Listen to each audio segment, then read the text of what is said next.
नमस्कार, हाय, हॅलो, कसे आहात सगळे? मी विनायक गायकवाड आणि तुमच्या सगळ्यांचं माझ्या चॅनलमध्ये अगदी मनापासून स्वागत करतो.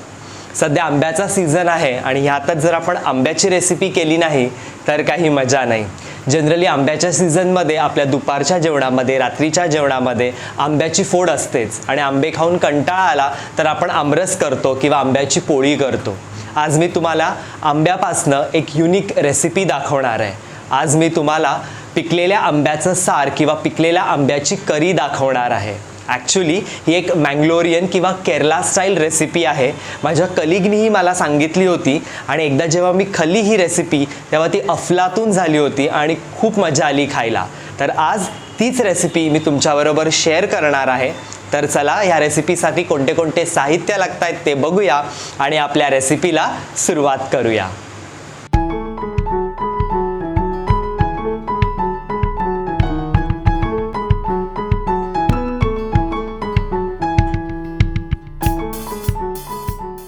सार किंवा पिकलेल्या आंब्याची करी करण्यासाठी आपल्याला कोणते कोणते साहित्य लागतात तर सगळ्यात प्रथम आपल्याला इथे आंबा लागणार आहे. जेव्हा तुम्ही हा पिकलेला आंबा घेता तेव्हा आपल्याला काळजी घ्यायची की हा जो आंबा आहे तो गोड आणि आंबट अशा प्रकारे घ्यायचा आहे. तर इथे 2 मी रायवळी आंबे घेतलेले आहेत जे थोडे आंबट गोड आहेत आणि एक हापूस आंबा घेतलेला आहे. सो अशा प्रकारे जर आपण कॉम्बिनेशन केलं तर करीला सगळे फ्लेवर्स येतात, गोड आंबट असे फ्लेवर्स येणार आहेत. सो सगळे रायवळी किंवा सगळे हापूस असे आंबे आपल्याला घ्यायचे नाही आहेत, तर आपल्याला कॉम्बिनेशन करून आंबे घ्यायचे आहेत. तर मी परत सांगतो, एक हापूस आंबा घेतलाय आणि 2 चुपायचे किंवा जे रायवळी आंबे असतात किंवा पायरी आंबे असतात ते घेतलेले आहेत. हे थोडेसे आंबट आहेत आणि हा हापूस आंबा गोड आहे. स्वच्छ धुवून त्याची सालं काढून मी इथे अख्खेच ठेवलेले आहेत. त्याच्यानंतर इथे किसलेला नारळ आहे, त्याच्यानंतर हिंग आहे, चवीनुसार थोडं गूळ लागणार आहे, हळद आहे, लाल तिखट आहे, थोड्या मेथ्या लागणार आहेत, चवीनुसार मीठ, जिरं, ही सुकी लाल मिरची आहे, काश्मीरी मिरची आहे, त्याच्यानंतर मोहरी, हिरवी मिरची, कढीपत्ता आणि बारीक चिरलेली कोथिंबीर आणि ऑफकोर्स आपल्याला तेल लागणार आहे. तर सर्वप्रथम इथे एक भांडं घेतलेलं आहे ज्याच्यामध्ये आपल्याला करी करायची आहे. पाणी घालणार आहोत.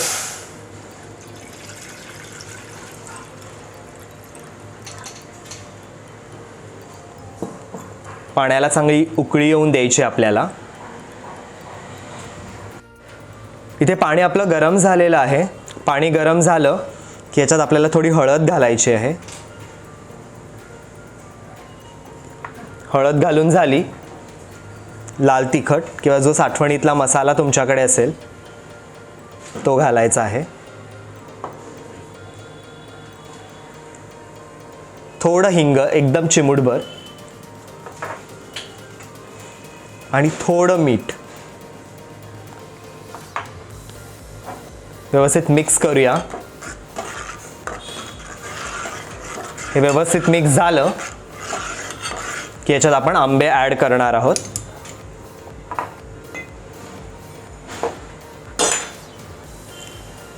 आंबे ॲड करूया.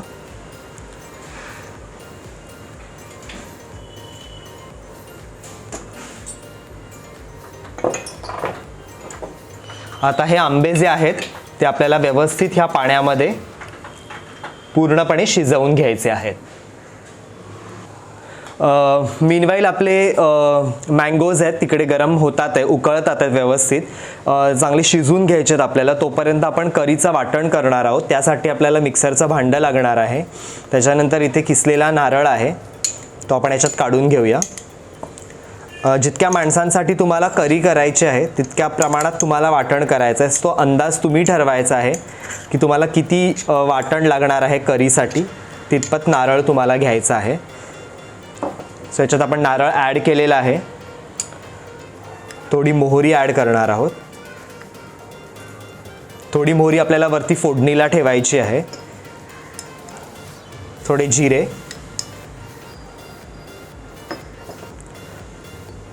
त्याच्यानंतर 2 मिरच्या आहेत. तुम्ही तुमच्या तिखटानुसार मिरची किंवा तुमचं हे स्पाइस ॲडजस्ट करू शकता. सो आपण मिरची घातलेली आहे आणि इथे काश्मीरी मिरच्या आहेत त्या 2 ते 3 घालणार आहोत कलरसाठी.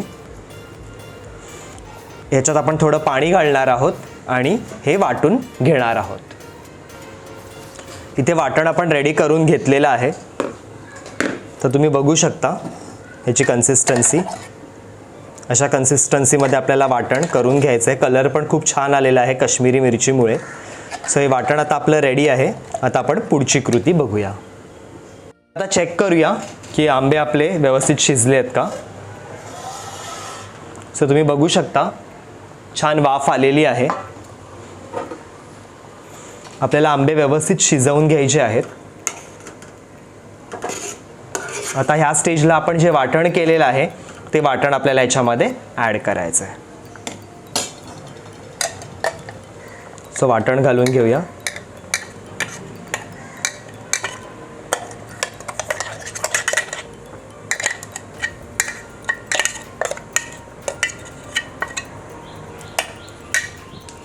व्यवस्थित मिक्स करून घेऊया.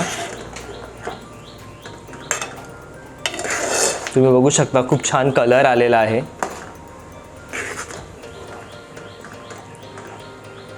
आता हे आंबे ह्या वाटणामध्ये अजून आपल्याला शिजवून घ्यायचे आहेत. सो व्यवस्थित झाकण देऊया आणि परत 5 ते 7 मिनटं हे शिजवून घेऊया. साधारण एक 3 ते 4 मिनटं झालेली आहेत. आपण एकदा बघूया. सो छान उकळी आलेली आहे. या स्टेजला आपण एक गुळाचा खडा घालणार आहोत. तुमचे आंबे किती आंबट आहेत त्याप्रमाणे गुळाचं प्रमाण डिसाईड होणार आहे. मी एक छोटा तुकडा घालतोय चवीसाठी. मीठ घालायचं आहे. आपण पाण्यात थोडंच मीठ घातलं होतं. आता हे वाटणापुरतं मीठ घालतो आहे. आणि कढीपत्ता कच्चाच घ्यायचा आहे. फक्त असे त्याचे तुकडे करायचेत आणि घालायचेत. त्याचा फ्लेवर खूप छान उतरणार आहे. मिक्स करून घेऊया.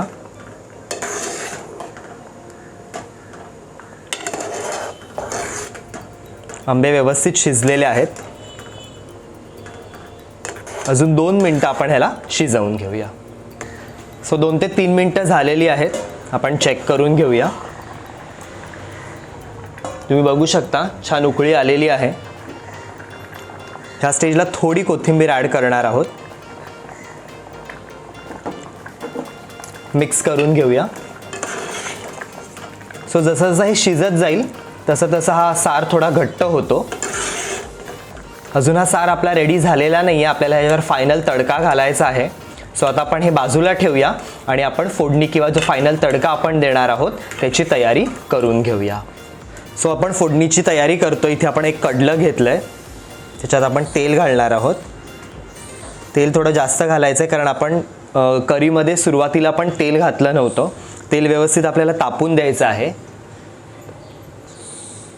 तेल गरम झालेलं आहे. एक सुकी मिरची घालणार आहोत आपण. थोडं हिंग,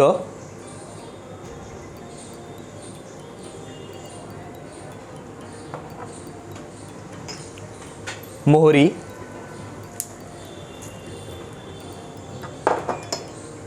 थोडं जिरं,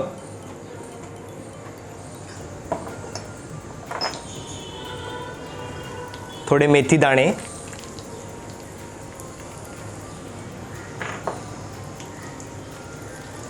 आणि कढीपत्ता.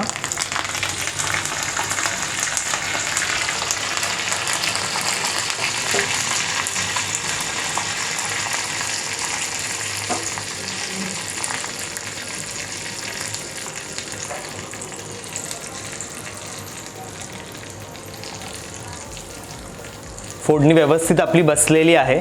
आता ही फोडणी आपण आता करीवर घालून घेणार आहोत. सो ही फोडणी आपण ह्या करीवर घालून घेणार आहोत. छान फोडणी बसलेली आहे. झाकण देऊया 2 मिनटं म्हणजे फोडणीचा सगळा वास त्या करीला लागेल आणि मग आपण फोडणी सर्व करून घेऊया. सो तुम्ही बघू शकता आपली करी व्यवस्थित रेडी आहे. फोडणी पण छान बसलेली आहे. दिसायला पण खूप सुंदर दिसते. कलर पण खूप छान आलेला आहे. तर आता आपण ही सर्व करून घेऊया. हा शिजलेला आंबा खायला पण खूप छान लागतो.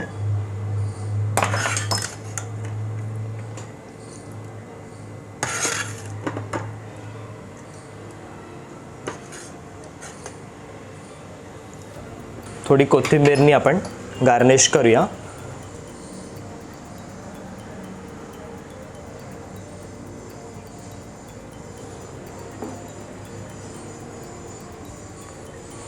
आता हा जो सार आहे तो आपल्याला भाताबरोबर खायचा आहे. सो इथे आपण थोडंसं राईस ठेवणार आहोत आणि आंब्याची फोड ठेवणार आहोत. सो अशा प्रकारे आपली ही डिश रेडी आहे आणि खायला तयार. बघितलं मित्रांनो, ही साधी सोपी आणि वेगळी पिकलेल्या आंब्याची करी किंवा सार रेडी आहे. तर या मँगो सीझनमध्ये तुम्ही ही वेगळी रेसिपी नक्की ट्राय करा. गरमागरम भाताबरोबर आणि भाकरीबरोबर खूप अफलातून लागते. सो ही रेसिपी तुम्ही घरी नक्की ट्राय करा आणि तुमचा संपूर्ण एक्सपिरियन्स माझ्याबरोबर शेअर करायला विसरू नका. जर तुम्ही माझ्या चॅनलवर नवीन असाल तर प्लीज माझ्या चॅनलला सबस्क्राईब करा. तिकडे बेल आयकन येईल, बेल आयकन दाबायला विसरू नका, म्हणजे ह्यानंतर मी जेव्हा व्हिडिओ अपलोड करीन त्याचं नोटिफिकेशन तुम्हाला येईल आणि तुम्ही माझी कुठलीच रेसिपी मिस नाही करणार. अधिक माहिती आणि अपडेट्ससाठी तुम्ही मला इंस्टाग्राम आणि फेसबुकवर पण फॉलो करू शकता. त्याच्या लिंक्स मी डिस्क्रिप्शन बॉक्समध्ये देत आहे. तर चला, आता वेळ झाली आहे निरोप घ्यायची. पुन्हा भेटूया अशा एका इंटरेस्टिंग रेसिपीसह. तोपर्यंत तुम्ही स्वतःची काळजी घ्या, पौष्टिक खा आणि खुश रहा. थँक्यू.